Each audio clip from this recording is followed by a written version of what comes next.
Hi, everybody. I'm Skip Elsheimer, and welcome to the AVGEEKS Lunchtime Streaming Show, where we watch old 16mm films and comment on them. So I said AVGEEKS, and in some communities, AVGEEKS stands for Aviation Geeks, and that is a designation or a use of the word AVGEEKS that came up after I was using it for at least 10 years. And it irks me a little bit because I feel like AV is audiovisual, and aviation, they could easily call it AVI geeks. So AV geeks. So that's aviation. But no, that's just not the case. So every once in a while, I get people saying like, "Hey, here's the new 777 jet, blah blah blah," and oh hey, and they sometimes squat on some things that are AV geeks, and they use the term the AV geek sometimes, and I have to sometimes, but sometimes there's a wonderful overlap. And so this last film that we saw was a very short film from someone. It was a collector based in Houston, and that was the ticket counter at the Houston airport. And I believe that was close to where the Air Terminal Museum is, where I did a series of shows about early commercial air flight and air travel. And there were people that showed up that were former pilots, navigators, hostesses. Some of them even showed up in their uniforms, which was really exciting. So anyways, today we're going to watch some films about aviation and flying. And so the next film we're going to watch is a Coronet film called Airplanes, Principle of Flight. Enjoy.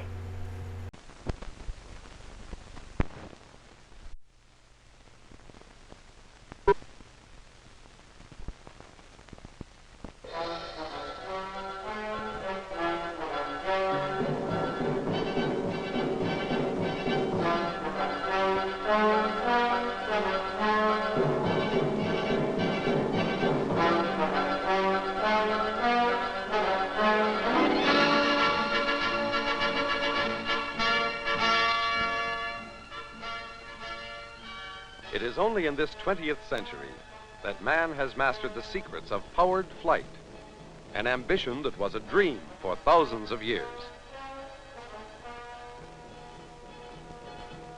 This airplane, designed in the early 16th century by Leonardo da Vinci, was to be powered by flapping the wings like a bird.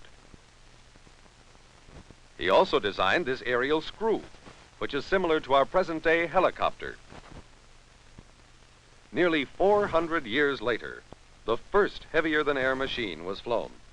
In 1903, at Kitty Hawk, North Carolina, Wilbur and Orville Wright succeeded in fulfilling man's age-old dream. The Wright brothers were pioneers in the science we call aerodynamics. Today, aerodynamics is an important science. Aerodynamics is the study of the motion of air, or the motion of an object through the air. These aeronautical engineers are specialists in the branch of aerodynamics that deals with principles of flight. In studying aerodynamics, scientists are concerned with four forces that act on all airplanes. These forces are lift, thrust, gravity, and drag. We can learn something about how these forces act by observing this kite. Notice how the kite is moving against the wind. It is designed so that the wind hits it at an angle. Because of the angle between the kite and the kite deflects or pushes the wind downward. At the same time that the kite pushes the air down, the air pushes the kite up. All of this happens simply because the kite travels through the air at an angle, like an inclined plane. We can think of an airplane wing as an inclined plane, too, but a specially shaped inclined plane. The wing is designed so that the air moves past it, thus the word airplane. Engineers call this specially shaped inclined plane an airfoil. This airfoil, or wing as it is more commonly called, is designed to move through the air at an angle, somewhat like the kite. This angle is called the angle of attack. Because the wing does meet the air at an angle, the air beneath the wing is pushed downward. The air also pushes the wing up, as it did with the kite. This upward pushing force gives the wing about 1/3 of its lift. The rest of the wing's lift comes from the special shape of the wing. When this wing moves through the air, the special shape splits the air into two streams. We saw that part of the lift comes from the air that passes beneath the wing. A second stream of air passes over the top of the wing. But because of the curved shape of the top of the wing, the air that goes over the top has a greater distance to travel. Yet, as we see, both streams of air reach the back of the wing at the same time. This happens because the air that goes over the top of the wing moves faster than the air that goes under the wing. The faster stream of air above the wing exerts less pressure.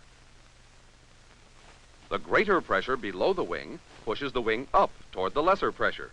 This difference in air pressure accounts for 2/3 of the wing's lift. Remember that we said that the wing gets lift by moving rapidly through the air. This huge airliner flies through the air because of lift that comes from its wing. This is a wing, too, even though it does not look like the usual airplane wing.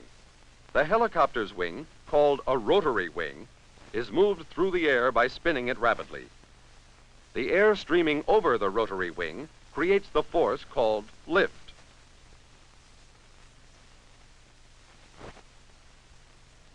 This lifting force makes the helicopter go up, but by tilting the rotary wing, as we see in this exaggerated example, the pilot can also make the helicopter go forward, or in any other direction that he wishes. Now, in addition to the force of lift, the rotor is providing another force, thrust. Thrust makes the helicopter go forward. What would happen if we were to tilt the rotor even more? Now the only force the rotor is providing is thrust. In conventional airplanes, thrust does not come from a rotor, but from a propeller, like this one. The propeller works on the same principle as the rotary wing that we just saw. The propeller provides the thrust that makes the airplane go forward. The greater the thrust, the greater the forward speed. Thrust, in one form or another, is necessary to make any airplane move through the air. Now our airplane is flying. Two forces are making it fly: the lift produced by the wing and the thrust produced by the propeller. Remember that the propeller creates a forward force in the same way that the wing creates lift. Although these two forces make flight possible, they are constantly being opposed by other forces. One of these forces is gravity. Gravity is always pulling the airplane back towards the earth. Drag is the other force working against the airplane. Drag is another name for air resistance. Drag slows down the airplane. When lift equals gravity, or the weight of the airplane, thrust is equal to drag, the airplane is said to be flying straight and level at a uniform speed. The forces of lift, thrust, and drag are constantly changing. By moving different controls in the cockpit, the pilot changes the effect of the forces on the airplane. When the pilot moves these controls, he also moves certain surfaces located on the airplane. These surfaces, for example, are the ailerons located on the wings. They are moved by turning the control wheel to the right or left. On the floor of the cockpit are two pedals that the pilot pushes to operate the airplane's rudder.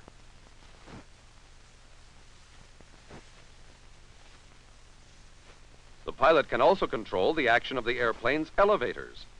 Like the rudder, the elevators are part of the tail assembly of the airplane. When one of these surfaces is moved, the air striking it develops a force which makes the airplane move in a different direction. For instance, if the elevators are raised, the airstream now pushes against them. This makes the tail go down. It also makes the nose go up, and the airplane starts to climb. In making the airplane climb, or turn, or perform any other maneuver, the pilot has to move at least two controls at the same time. For example, when he turns the control wheel to the right, and at the same time pushes down on the right rudder pedal, the airplane turns to the right. This dual control movement is called coordination. Coordination is necessary because there are four forces acting on the airplane. Can you remember what the four forces are? Lift is the first force that we learned about. Part of the lift is caused because the wing meets the air at an angle of attack. This pushes the air down. At the same time, the air pushes the wing up. The rest of the lift comes from the shape of the wing, which reduces the air pressure above the wing. The greater air pressure below the wing also pushes the wing up.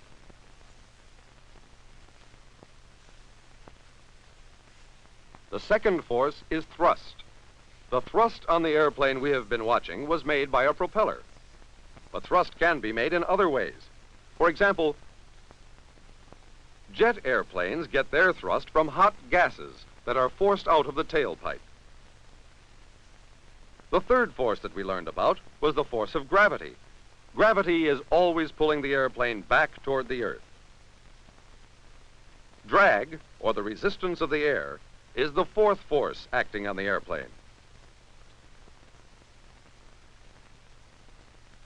We also learned that the pilot controls the movement of the airplane by controlling the differences between these forces. Understanding these principles of flight will help us understand how all airplanes fly and change direction. In fact, the forces of lift, gravity, thrust, and drag help to explain how all airplanes fly in the Earth's atmosphere.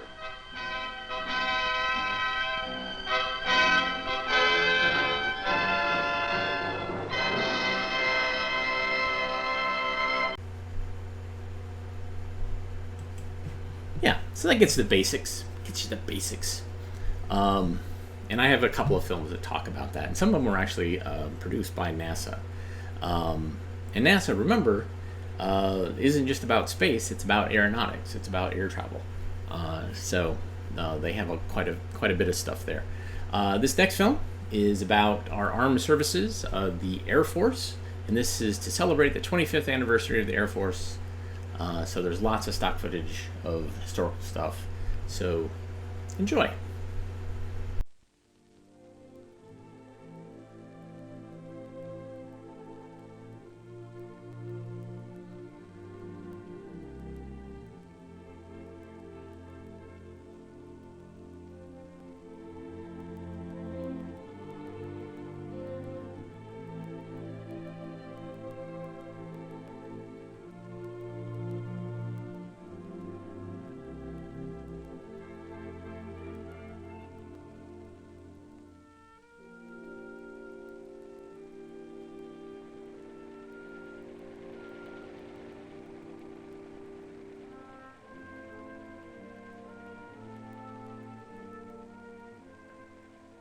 Listen. There was a time, not long ago, when flight was new. When pilots wore with their breeches, boots, silk scarves, and leather hats an aura that reached out to touch and grasp and ultimately shape and mold an age. There was a time not long ago when men, women, children perceived the pilot and his plane, and through them saw the wonder of a new dimension opening to man. Flight. The freedom of the air. The freedom to leave Earth and, looking down, perceive all things as never seen before. Time, motion, distance, space, all changed, never again to be the same. Changed by a handful of young men whose giant shadows still reach out to touch us all.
We call it the age of flight, of technology, of space.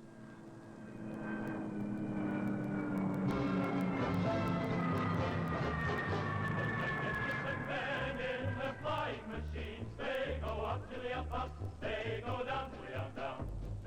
Indomitable spirits were these early birds, truly magnificent men. Up,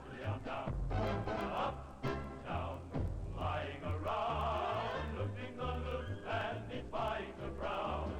They're all rightfully keen, those magnificent men in their flying machine.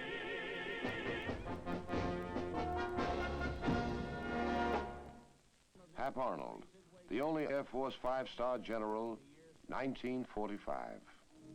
There will no longer be any spot on Earth, and certainly not in America, that is safe from attack by air. For our protection, we must have an Air Force second to none. For this, we need a great aviation industry, a great air transport system, and a great body of trained personnel. But we'll need more than planes and pilots and mechanics.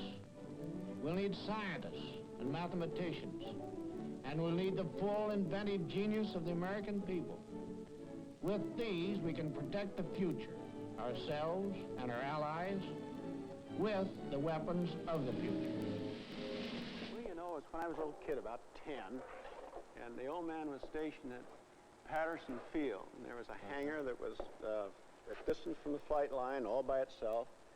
And I sneaked in that hangar one day, and by golly, it was loaded with World War I airplanes, just like this. Colonel Bruce Arnold. Hap Arnold's son remembers him, the man who perceived and helped to shape the future that became today. What, in your opinion, was your dad's greatest contribution to American air power? I think probably, well, I don't know, I think probably vision. In a mere 40 years, from the first powered flight to the first jet. Another museum piece now. As the 1940s closed, Americans facing a whole new age born of the last 40 years looked back with longing on the past.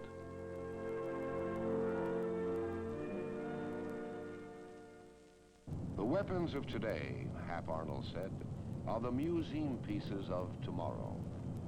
The weapons of Arnold's time are the museum pieces of today.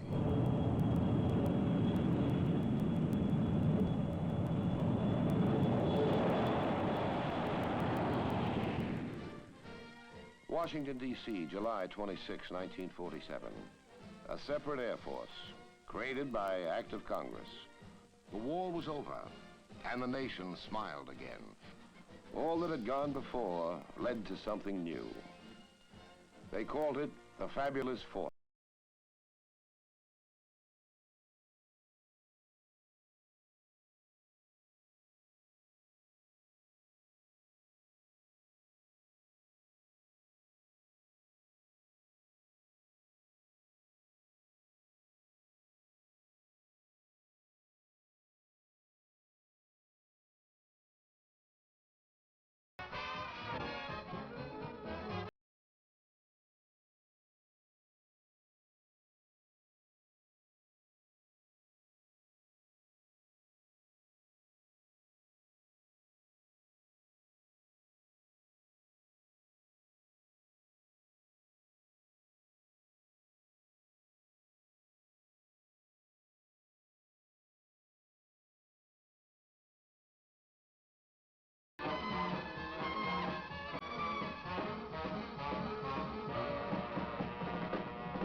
I think practically everyone in aviation felt the need for a separate Air Force. General Carl Toohey Spots. I think it's completely changed American life. Transportation across the continent is a matter of hours instead of days. Moving people, moving goods. And then the military side of it, no nation can be a first-rate nation since aviation was born without having air power as a background of the military strength. I think the most important is your contact with fellow flyers. They were all remarkable men. Toohey Spots, old now, 1st Air Force Chief of Staff. A separate air arm. Its first test, Operation Vittles, the Berlin airlift. June 1948. The train stopped running to Berlin. The new Air Force was 1 year old.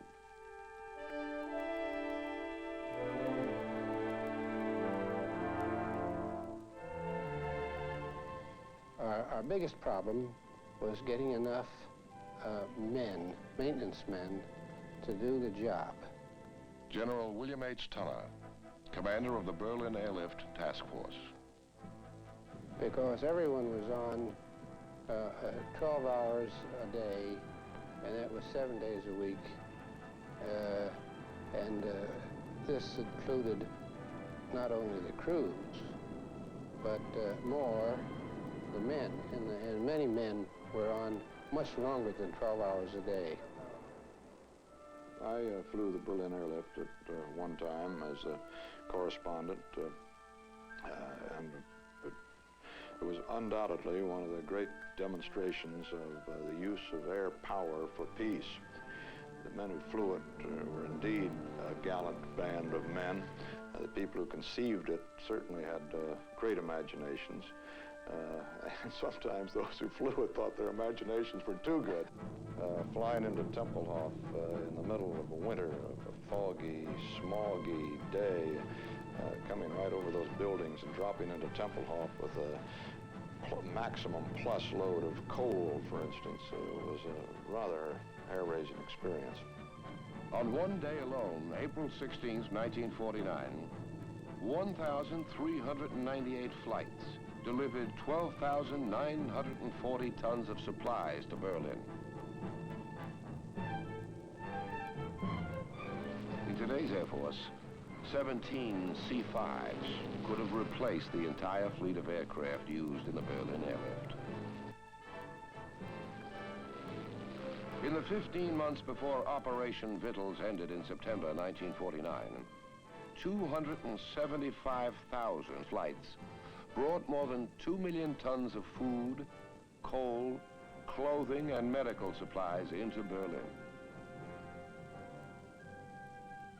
It was inspiring because it was a use of air power to augment diplomacy. in a peaceful way. You weren't killing anybody, you were saving lives and saving them for democracy. Thinking back, I've often felt that we would never have gotten away with it if those 36 B-29s hadn't been sitting on the ground with their nuclear capability. And I believe this was the first time that the newly created Air Force responded to a potential act of war. Those B-29s represented a new Air Force philosophy: deterrence, preventing war by being prepared to fight. A philosophy put into action by the creation of the Strategic Air Command, General Curtis E. LeMay. Peace was his profession. It should be perfectly apparent to anyone that you can't wait in this modern day and age to you're attacked and then build the tools to defend yourself. We felt that if you build an adequate defense and kept it well practiced and well oiled, that you probably would never have to use it. That's the premise that we operated on. So when I had the opportunity to rebuild the Strategic Air Command after the war, I gathered into the Strategic Air Commands and people who knew something about strategic warfare. The airplane that made SAC an effective force for peace in those days was the B-36 with its intercontinental range. Stuart Symington, the first Secretary of the Air Force. See, the B-36 had the range. A lot of people don't realize it, but the B-36 was laid down about 1941. And it was a plane that could hit Germany from the United States. B-36 worried us at that time, too, because we used to have a hard time getting them off the ground. Turned out to be a mighty fine airplane, and I think it did a great deal to preserve the peace. And it was like taking a big office building off, you know? You had no idea you had flying speed except you could see it on the gauges. And you first took the nose off, and it seemed like an interminable time, and then the main gear came off, and your angle of climb was like that. And he said, just keep flying those instruments, which I did. And after a while, he said, okay, look out your left wing. And I looked out there. Of course, you couldn't see the wing. It was about a block behind you, but there in a line were about 14 of these things. It seems strange now. By the end of the 40s, the B-36 was still new in the Air Force, but it was already headed for the museum. The X-1, many scientists and engineers said, we will never go through the sound barrier. General Frank Everest remembers how it happened. Obviously, that was immediately crushed by Yeager, first guy to fly it through the speed of sound. Well, Yeager, of course, checked me out in the X-1, and he had finished taking it up through Mach 1, and I was going to go for altitude. From early experimental research aircraft, like the X-1, the first jet fighters evolved, the F-80, F-84, and F-86s. Just in time to give us the air superiority we needed in Korea.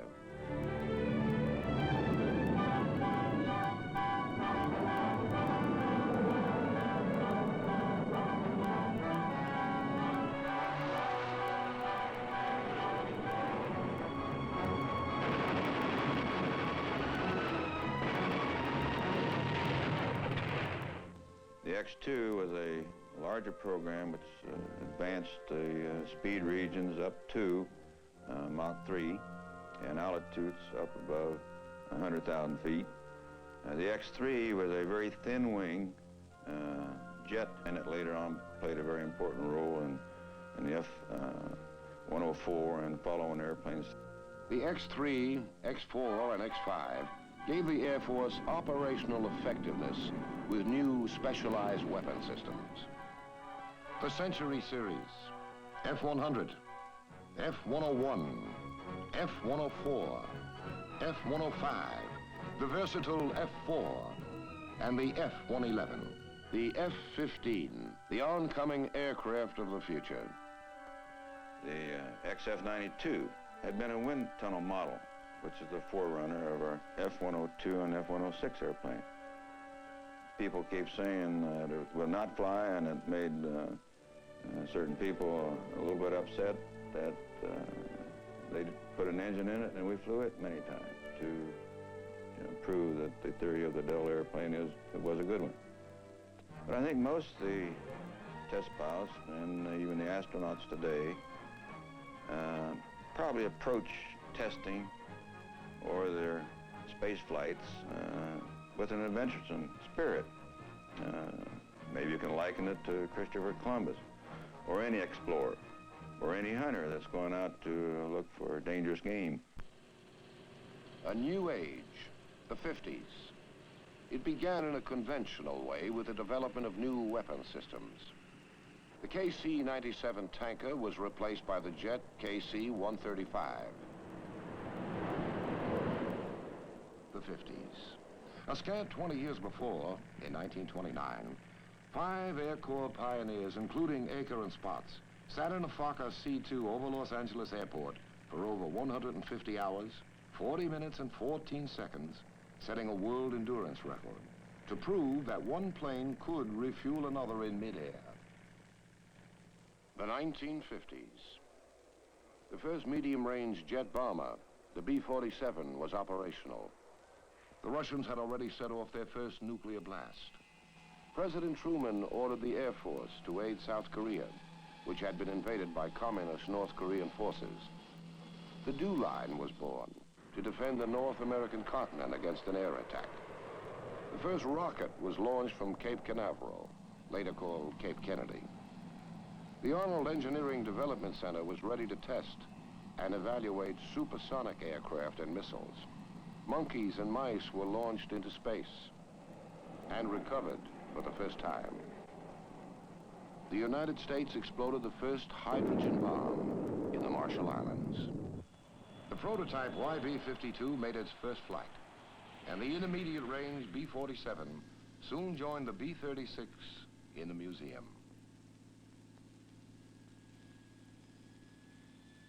The B-52 still remains. Now, 20 years later, still a first-line aircraft. The B-52 and FB-111, along with sea-based missiles in the Navy's nuclear submarine fleet and SAC's long-range ICBMs, are major elements in the triad of weapons making up our strategic defense force. The B-52 played another role. It was used as a launching pad for the X-15, which shot into space. Space beckoned man. A new age was about to be born. I think most knowing people accept the philosophy of the triad. In other words, the necessity for having our ICBMs, having a sea-based deterrent force, and our bombers. Now, every wargaming exercise I've ever seen comes out with the answer that this is our best deterrent posture. General Bernie Schriever, Air Force retired, missile builder, former commander, Air Research and Development Command. There was no question that the ICBM would be coming along once you had the V-2. As a matter of fact, the Germans had on the drawing boards an intercontinental ballistic missile. I can recall a speech I made in San Diego, California early in 1957, in which I stated that we had the wherewithal to go into space in a real way. It was strange that I received a wire the next day from the Pentagon which said, "Don't use the word space in any of your speeches in the future." Well, you can imagine what happened after Sputnik.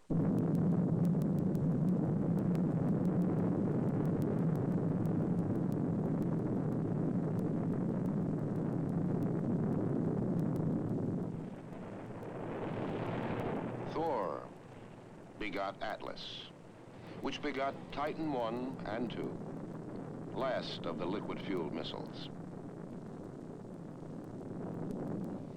Titan begot Minuteman I first of the solid fuel missiles, which begot Minuteman II and III.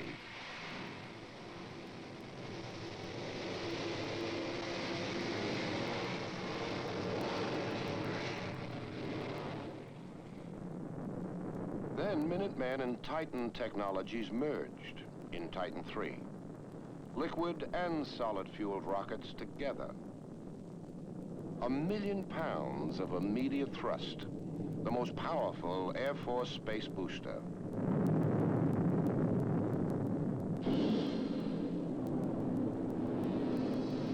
Apollo 15. An entire Air Force crew takes off for the moon. Weirden, Irwin, Scott.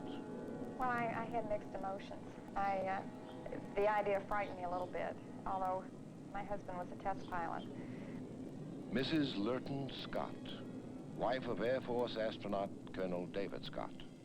And I think the most reassuring thing is everybody's on your side and everybody is working for this tremendous success. You live with this sort of sense that, you know, there's something extra going on, and this is very true, and the children feel it. Mary Irwin, wife of Air Force astronaut Lieutenant Colonel James Irwin. It's still hard for him to believe he was there. In fact, when he was on the surface, being so busy and training so long, it was almost like another training session. And he'd have to stop and say, Jim, you're really on the moon. He says now, when he looks at the moon, it's no longer an object that's beautiful, but he thinks personally about what the sun must look like over the Hadley-Apennine Mountains, and it's almost a homesickness, and you can hear it in his voice. You know, he'll say, "Oh, I bet it's beautiful right now." And people. From the beginning, flight imposed a unique relationship on those who shared the risk and freedom of the air. The small fraternity of men with whom flight began has grown to meet the ever-increasing demands of military flight.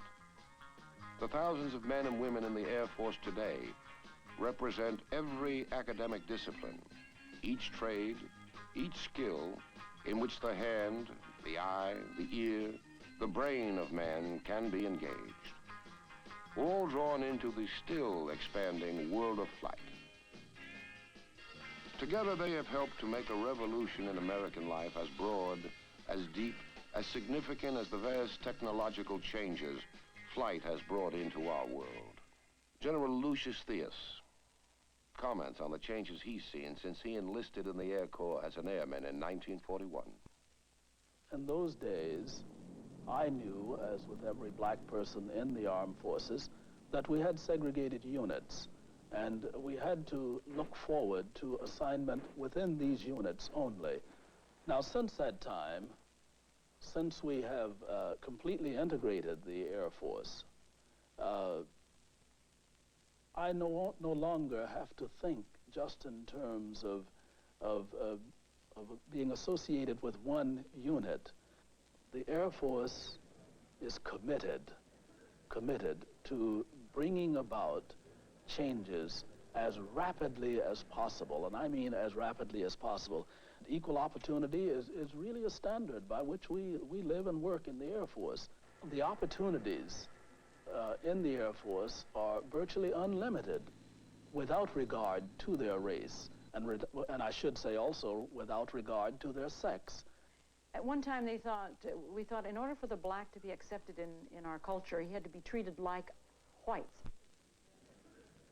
Jean Holm, the first Air Force woman general. Of course, that's ridiculous. They're part of this culture just like the white man is. The same conflict is taking place and confusion with women today. The concern that women, in order to be accepted, must somehow adopt the mannerisms and techniques of men, and I think that's totally wrong. There are probably some things that they may do better. Well, I think that what's happening to women in the Air Force is a reflection of what's happening in our culture. I think men and women are both changing. Women are becoming more self-confident, less insecure. They're finding their way better and finding how that they can do jobs in the Air Force. Men are finding that they can do it too. Today we recognize that women are looking for opportunities, they're looking for training, they're looking for responsible jobs. And they're looking for promotion, and they're looking for equal pay. And they're finding it in the services. But everybody ought to learn to serve this country of ours. It's not too much to ask. Great chance to teach skills. It's a great time in life to take people and let them think out their future and get a chance to see something in the rest of the world and the rest of the people if they taken out of their own environment, understand what the country's about. It always startles you. You think, well, they aren't old enough. General Nathan Twining, Air Force Chief of Staff, retired. They haven't had the training, they haven't had this, they haven't had that. But I learned through the years that these young fellows come along and do the job better and quicker and hold it longer than the old one. General Aker remembers. A couple of weeks ago, I was out at Vandenberg Air Force Base, saw a missile 2 launch, and I had an opportunity to see a number of the crew, and I was very surprised and pleased to see what high morale they had. And I'm sure it flowed from their recognition of the importance of their mission.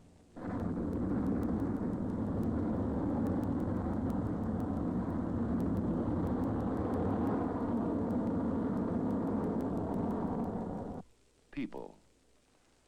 Daring young men and women from every state, affluent, from the suburbs, from the ghettos. No matter what race or religion, the blue suit has only one meaning. You're an airman. You belong.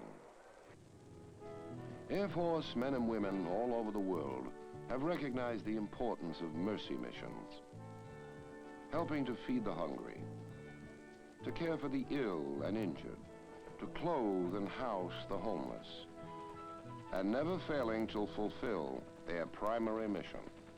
In one mobile strike exercise after another, we proved to all the Air Force's capability to rapidly move and support our troops throughout the world.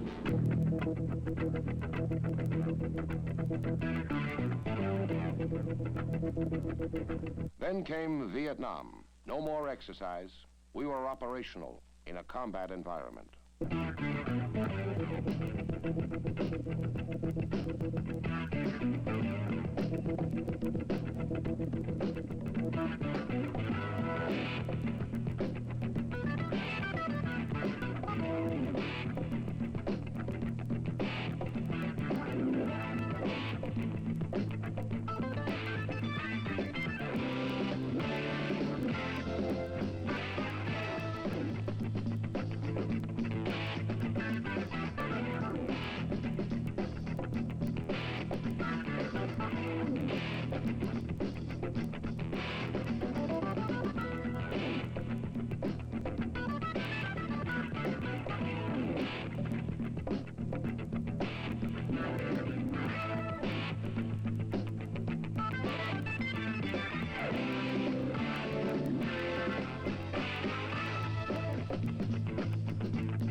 He was flying an RF-4C, which is an unarmed reconnaissance plane out of Udorn, Thailand.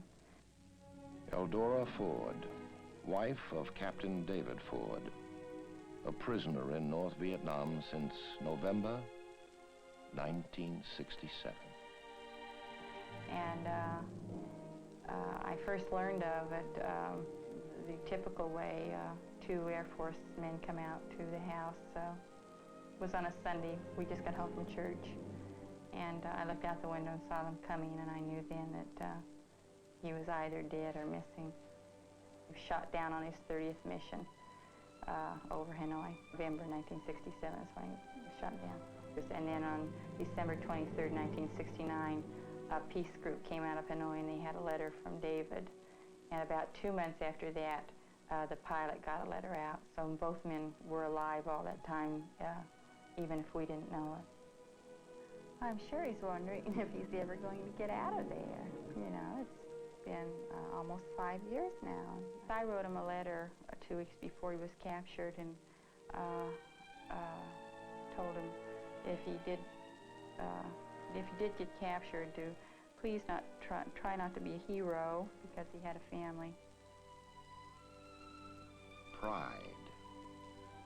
A past rich in history, rich in accomplishment, rich in its contribution to American life.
Very important innovative role in this country. Space, of course, was a major spin-off. The ICBM program provided the platform to get into space. And we're still using a lot of ICBM systems in our space work.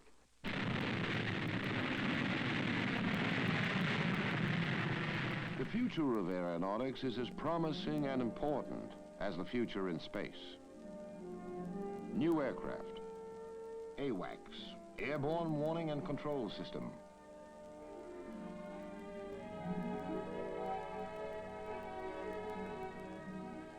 F-15, Air Superiority Fighter. AX, it will offer close air support to our frontline combat troops. The B-1 bomber, it offers advanced technology, greater payload, and greater speed than the larger B-52. These aircraft, with the others on the drawing board, must meet the challenge of the years ahead. The B-1 is capable of such performance that the B-52, no matter how you modify it, could not do. A. Number two, its radar image is very small, about the same as a missile. It would be very difficult for an enemy to detect by his radar which was which. The B-52, on the other hand, presents an enormous radar target. It can fly at low altitudes, but not as low as the B-1 can do. This is what we need to have in the program now, so that come 1981 or 2, we shall have that there. The future will be whatever man wants it to be. We have the power to make our world the way we want it pretty well. And this is true of the future of the Air Force. Pride in the past, faith in the future. Men and women are still alive who can remember the Wright brothers' first flight. More can recall the inevitable maturity of military flight in World War II. A mere generation ago, the United States Air Force was born. Already a decade of space travel and exploration has passed into history. It is no longer a time for only pilots and their planes, mechanics, commanders, comrades waiting on the ground. It is a time for men and women trained in disciplines undreamed when flight was born. Who they are, what they do, What they can accomplish from this moment on is worth the celebration as the Air Force looks back to the past with pride and forward with faith in the future on this 25th anniversary of its birth. Discovery. Where did it begin? Where will it ever end?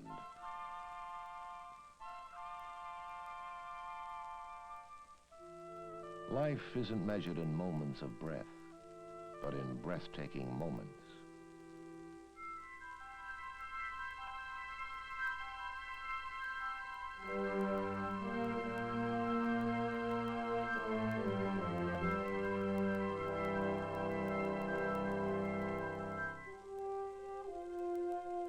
In space so vast it ends where no one knows.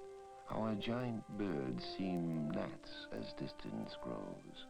We measure flight in miles, and speed, and men, and quality of craft, but mostly men.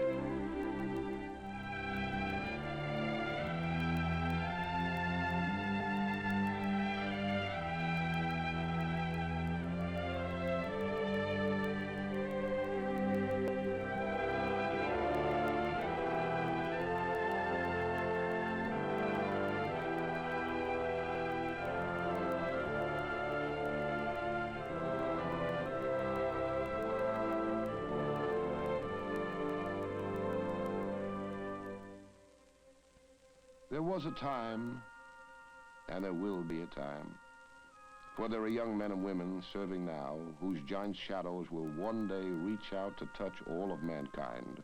There will be a time, and it will be theirs, to take another giant step.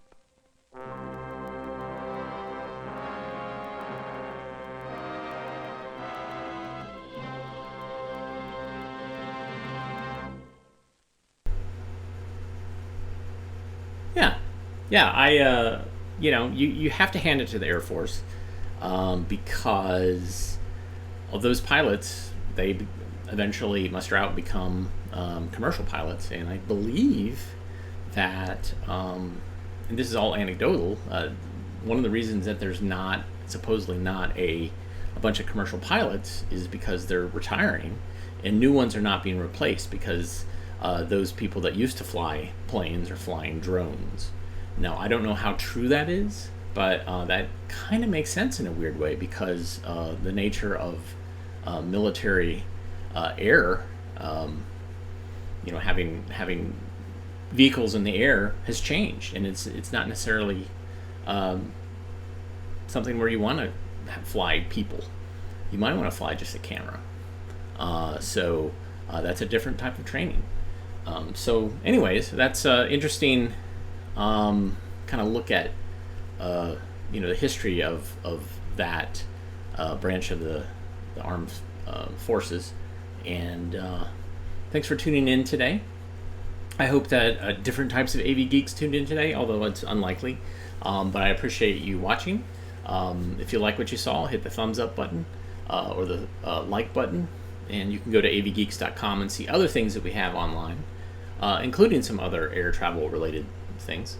And you can support us by buying us coffee at ko-fi.com/avgeeks or patreon.com/avgeeks. Both of those are ways that you can send us money. But at the very least, just hit the thumbs up button, the like button. Those are easy things to do. Everybody have a great rest of your day, and we will see you tomorrow. Take care.